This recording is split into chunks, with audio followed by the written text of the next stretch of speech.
I've been recording this podcast for a few years now, and I've had the chance to talk with a lot of smart gym owners and fitness professionals who are building their businesses by focusing on the over 50 market. Between this and my main business, Prime Fit Content, I've talked with hundreds, I don't know, maybe thousands of fitness professionals about using content marketing to serve more people in this demographic, those with the time and the money and the motivation to become long-term high-ticket clients for you. I've heard a lot of the same questions from many of those gym owners. And so today I thought it'd be fun to answer a few FAQs or frequently asked questions.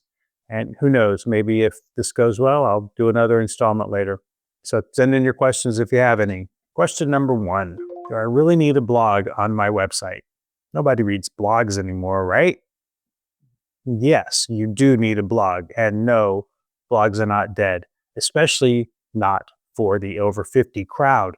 And that's because people over 50, or active agers, as I might call them sometimes, tend to do more research online before making a big decision like joining a gym. They want to know who you are, they want to know what you stand for, and whether they can trust you with their time, their money, and their health. And that's what a blog does.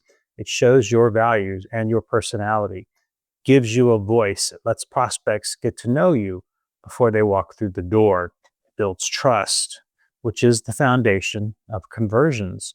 A blog also keeps your website fresh, which is super important for SEO.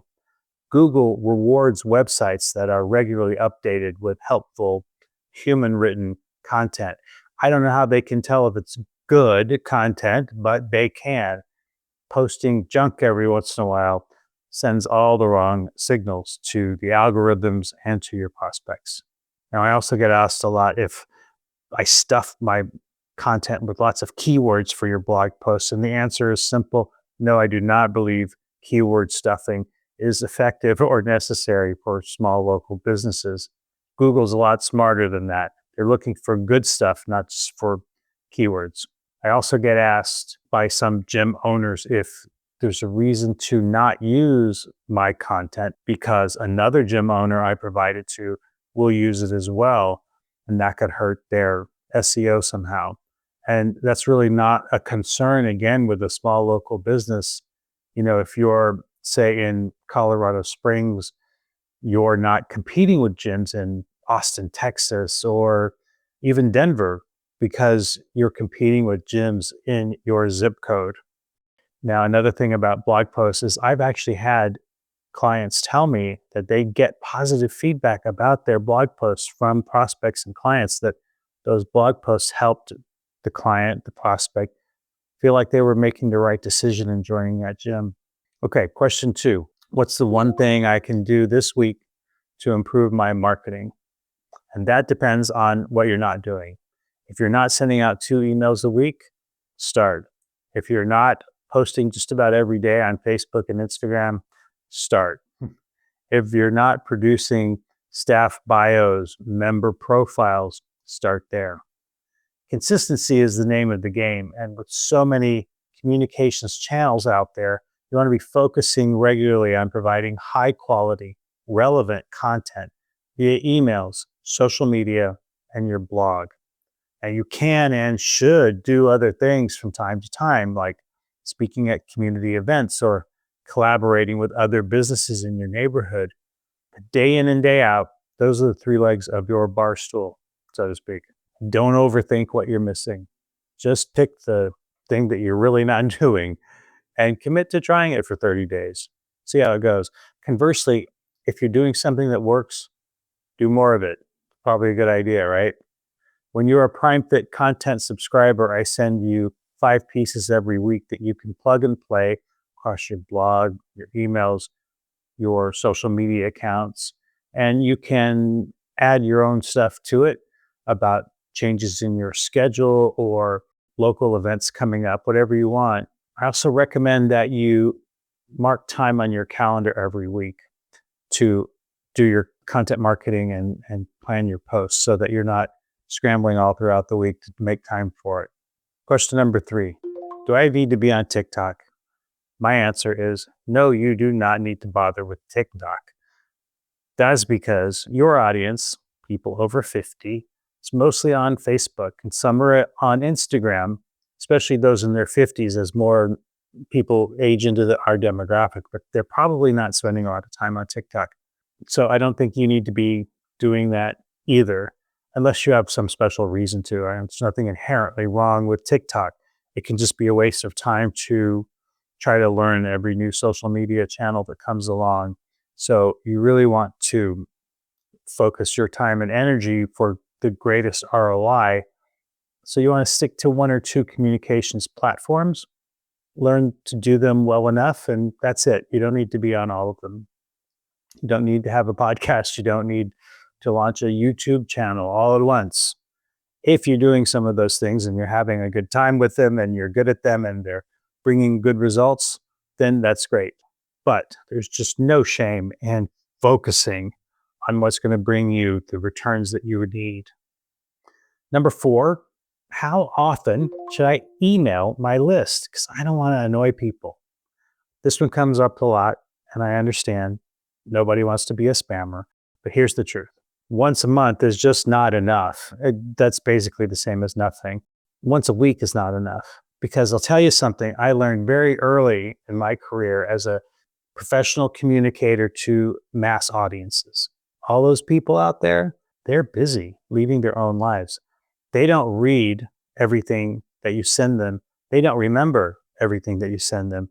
They might not even check their email every day, let alone read and remember everything they see. They're just not that focused on you, trust me, until the time comes that they want to join a gym or a studio.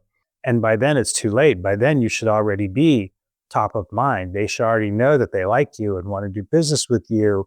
And that comes from when they see you showing up in their inbox regularly, when they see the same key messages from you over and over again.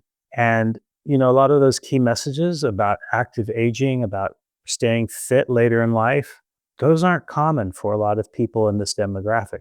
I'll tell you what I mean. I'm 61 myself, and I can remember very well what life was like, what the culture was like before fitness became part of everyday life for most people.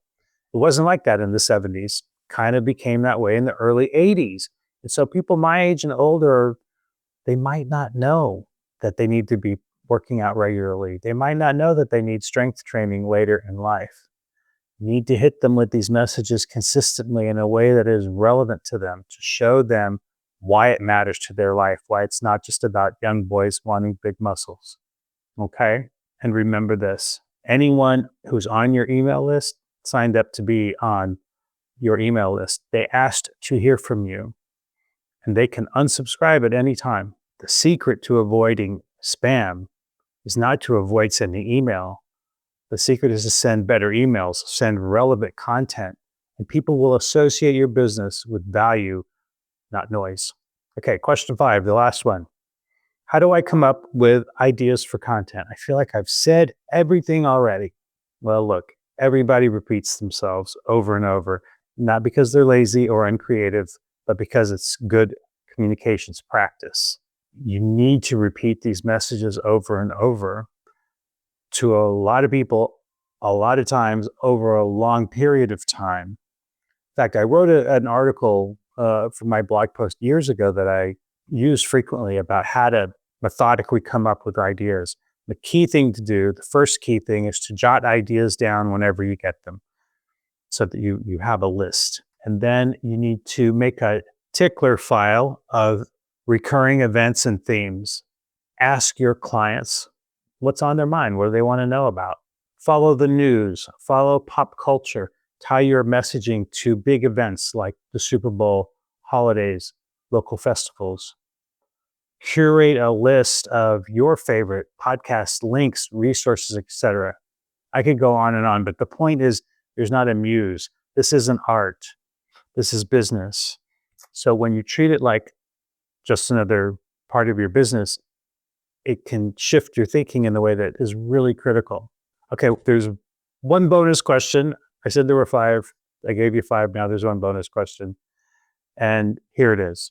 What's the best way to show that I really do get people over 50 And this is my favorite because it shows that you're really thinking beyond just stating things, right? Beyond just saying we specialize in older people, which believe me, you need to say over and over again all the time. If in fact you do specialize in training older people, you need to be clear about it because most gyms don't. But more than just saying it, you need to show it. And that comes in the types of things that you put in your content, in the words that you choose, in the images that you choose. You want to use photos of actual older adults. You want to write about things that they care about, like their independence, being able to function day to day, being able to enjoy the activities that they enjoy. You want to avoid terms like golden or elderly. And please don't ever refer to a prospect as a little old lady. I had someone do that at a gym where I was consulting. She referred to a couple of women who walked in the day before as little old ladies. And I said, how old were they? She said, I don't know, 50. And I said, hey, I'm 61. Would you call me a little old man? You said, no, but you don't look old. Well, look, nobody at 50 feels old, and nobody at any age deserves to be dismissed like that, especially if you're trying to get their business, right? So use photos of people in the demographic that you're trying to reach. Speak to them in ways that resonate with them. Make cultural references that mean something. Think Springsteen, not Benson Boone, right? And if you're not sure about something, ask them, talk to them, listen to them. They're happy to talk to you. And if they're not, that's okay, but at least you've done your part. You've asked with respect and an open mind about what's important to them. So you don't have to come up with everything all on your own. You can reach out to other people, including me. And if anything I've said here has clicked with you, be in touch with me. My contact information comes up at the end of this episode, and I'd love to hear from you. You need to be out there. You need to show people that you want their business and that you can give them the results and experience that they're looking for. And I'm here to help. Thanks. Thank you for listening to the Optimal Aging Podcast. I'm your host, Jay Croft of Prime Fit Content. I hope you enjoyed it, and I hope you'll subscribe, review, and tell a friend. All of that helps me grow my audience. I hope you'll share any comments you have with me, including suggestions about people I should interview and topics I should cover. You can learn more about my newsletter and content business at primefitcontent.com and write me at jay, at primefitcontent.com. And I'm on all the social channels. Again, thanks for listening. Join me next time.